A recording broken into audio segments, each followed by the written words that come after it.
When you're going through hell and everything is going against you, the easiest thing in the world to do is to start thinking negative. It's easy to go through life holding on to things that are weighing us down.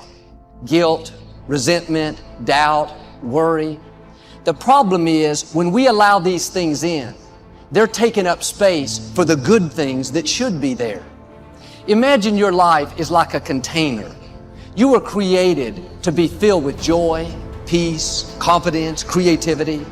But if you allow worry in, it pushes out the peace. There's not space for both. You can't go above 100%. You have a limited amount of room. If you allow guilt to take up space, that's space that you don't have for the confidence you need. Most people will let their present physical results control their way of thinking. They're emotionally involved in it. They think it's an accident that the same results keep reoccurring. That's no accident. If you've got a financial problem, if you've got a cash flow problem, if you've got a marital problem, that's what most people concentrate on. If a doctor takes a photograph of your body and then tells you you're sick and shows you you're sick, what's the person concentrate on? Sickness. What's the photograph prove? The photograph proves that the person has been concentrating on something wrong to move their body into that vibration. What should they do? They should ask for help. Where does it come from?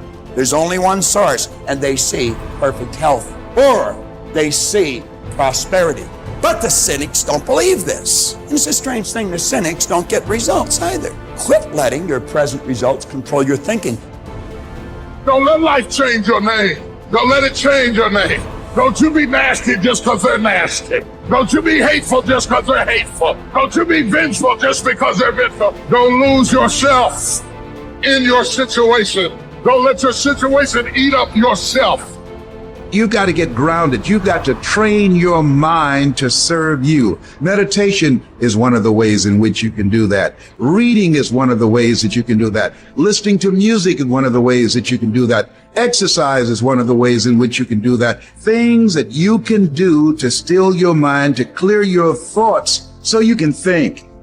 Change the way you see yourself and begin to tend to the personal details. If you trust yourself, if you believe and don't doubt in everything in you, you can do it. You can do it. When you say a situation, a person is hopeless, you're slamming the door in the face of God. There's no guarantee that because somebody is now down on their luck, they can never come back. Who can guarantee that you can't make, that you can't have your dream? All we need to do is we look at our dreams. As we get ready to hit the floor, I'm blessed and highly favored. Don't let circumstances turn you around. Don't let hard times turn you around. Whatever you're experiencing, you know that this too shall pass. That you have the ability to make it happen. Why? You got a sense of entitlement. I deserve this, and whatever I have to do, I'm willing to step up and to face life and grab it in a collar and say, give it up, because it's mine.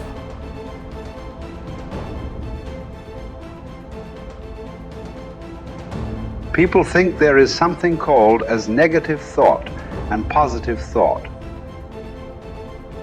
They want to remove the negative thoughts and have only positive thoughts. For such people, I would ask them to just experiment for 10, 15 seconds. Let them forcefully remove one thought from their mind. For example, next 10 seconds, just don't think of a monkey. Try not to think of a monkey. For next 10 seconds, you will see you will be full of monkeys. So what I am saying is, this is the nature of your mind, because in this mind all the 3 pedals are throttle. There is no brake, there is no clutch. Whatever you touch, it will only go faster. In this kind of mind, people have been taught from moral teachers and religious teachers, do not think about bad things. Well, since then it's been a full-time job. So there is no way you can handle the mind like this. This doesn't need any great enlightenment. If you spend 2 minutes with your eyes closed, you will realize you cannot do anything forcefully with this mind. So, I want to remove negative thoughts. Do not ever go in this direction, because what you want to remove will become your quality. Always you will be on it. So, what should I do? The thing is this: without understanding the fundamental mechanism of this mind, because our mind Human mind is the most sophisticated computer on the planet. Even all the supercomputers have come out of this. When this is the case, is it not important that we understand the mechanics of how it functions? One simplistic aspect of how it functions is there are no subtractions and divisions in our mind. There is only addition and multiplication. If you try to do something with it, it will say one more. If you try hard, it will multiply into many more. In this mind, you don't try to identify what is positive, what is negative, and try to remove it. First of all, one needs to understand this mind of yours. This body of yours is supposed to serve you. The life that you are is important. Body and mind are vehicles that must serve us. If you sit in a vehicle, it must go where you want to go. If it goes to its own destination, what is the point of such a vehicle? It's just a nuisance.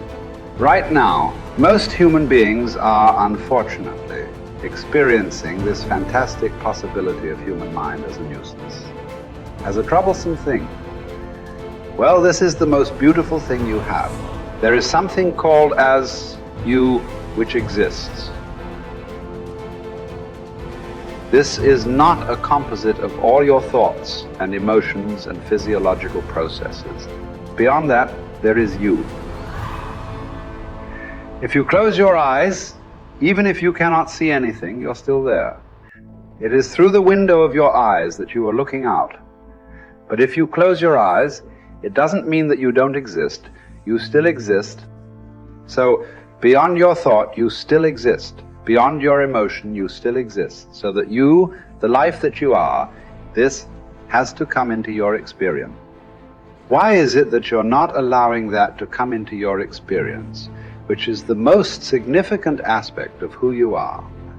Who you are right now, the most significant aspect is you and me are alive right now. This is it. What I'm thinking, what you're thinking is not the important thing. We are alive right now. That is the important thing. So it is important that you focus on this fundamental sense of aliveness within you. And then you will see there is a natural distance between you and your thought process. Once there is a distance between your psychological process and your physiological process, this is the end of suffering. Because there are only two kinds of suffering that human beings go through: physical suffering and mental suffering. Once you create a little space between you and your mind, between you and your body, this is the end of suffering. This is something every human being has to experience and know, otherwise thinking, I will just remove negative thoughts and I will have positive thoughts. All the best, it's not going to work. 100% it's not going to work, because nobody can remove it. They can avoid it for some time. So when negative thoughts come, you say whatever you want, but this is just avoiding, it's not gone. The moment you stop that, it will pop back with great force. Otherwise, it will come back in your dreams. So it's very important. First of all, you need to understand your anger, your resentment, your fear, your anxieties, the negativity that you generate. Generally resentment, anger, it is always directed towards somebody. But we need to understand this is poisons that we are drinking and expecting somebody else to die. Fortunately, life doesn't work like that. If I drink poison, I die. If I drink poison, you don't die. So we need to understand this. When I say poison, today you can have yourself chemically analyzed right now. What is your blood work? What it says, 5 minutes of intense anger. Check your blood work and see. There will be lots of negative elements in it. Literally, you're poisoning yourself. So do you want to poison yourself? Definitely not. Now the very question is coming from certain helplessness. What shall I do? Don't do anything. Just sit back and just concern yourself with something which is the life process. Maybe your heartbeat, maybe your breath, maybe just the sensation of being alive. Depending upon how sensitive or how perceptive you are, accordingly, find something. It could be a sensation in the body, it could be breath, it could be heartbeat, it could be anything, something which indicates life to you. Just pay attention to that for some time. Slowly, you will see there is a distinction between what is you and what you have gathered, which includes both your physiological and psychological possibility or mess, whatever you've made out of it. You're not bright enough. You waited too late. You should have started younger. Those are the kind of voices that we all live with. For me, our ministry was growing. We lived in a nice house we'd ever had. Driving a nice car, living from paycheck to paycheck, but making it. Every night, I lay down at night, I hear the voices. Those voices are the kind of voices that stop you from buying into your own life. Stop you from enjoying the good times and believing that they will last. The anxiety and the pressure and the strength that it took to get from where you were to where you are doesn't go away, so you don't really believe it's yours. You're driving it, but you don't really believe it's yours. And you're scared to relax and really rest in whatever it is or whoever it is. And the enemy always has some sort of tool or memory or situation that he uses to terrify you, even though the good times are here and the dream is there, the blessing is there, and the goodness is there.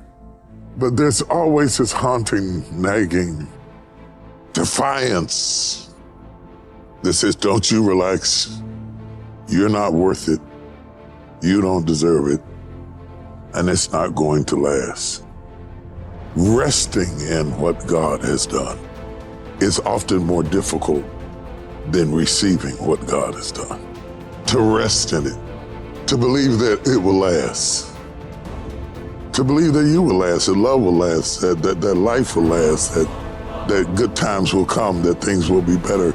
It's difficult because of the voices. And you are what you eat, and the voices are the food that feeds your faith or fear. You see those voices that say what you can't do, what you can't have, what you can't be, what's not gonna last, what's not gonna work, is how the enemy pulverizes the promises of God in your life. And it takes word to combat word. That's why when Jesus was in the wilderness and Satan was throwing word at him, he was throwing word back. And what we have to do is put word on word. I'm blessed. I'm blessed in the city. I'm blessed in the field. I'm blessed in my uprising. I'm blessed in my downsetting. I'll be blessed into my old age. I'll be blessed when I'm an old man. My grandchildren will be blessed. My body is blessed. My mind is blessed. My head is blessed. I got this. I can handle it. I can do it. Bring it on. Here it is. That kind of talk, saying that to yourself, drives back the other voices of negativity that we all have creep up behind us and tell us that we're not capable and we're not competent and we're not gifted enough and we're not good enough or we waited too late or God is punishing us.